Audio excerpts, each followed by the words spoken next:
comment dire, dans de bonnes dispositions sur les 3 premières étapes qui étaient déjà assez accidentées.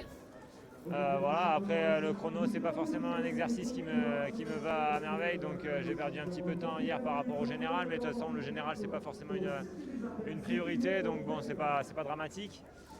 Mais voilà, je vois que les sensations sont quand même au rendez-vous et l'essentiel c'est d'aller crescendo au fil de la semaine pour sortir performant, vraiment très performant aussi dans l'optique du tour derrière. Aujourd'hui, c'est un peu l'inconnu. Qu'est-ce qui va se passer selon vous? Bah, aujourd'hui, ouais, c'est un petit peu comme on a pu le voir la première étape aussi, c'est qu'on a un final qui est difficile, mais qui peut aussi sourire à un coureur comme Sonny Colbrelli qui passe très bien les bosses en ce moment. Donc je pense que moi je m'attends à ce que son équipe prenne la course en main, mais après ça n'empêchera pas du mouvement dans la dernière difficulté.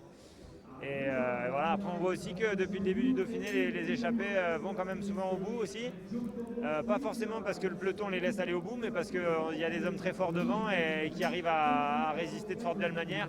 Donc c'est pas non plus une option à éviter, à oublier. Je pense que ça va être encore une étape assez incertaine. Et puis parce qu'après on arrive dans la haute montagne. Et là voilà, la haute montagne, il y a moins d'échappatoire on va dire. Et le scénario est un peu plus établi à l'avance.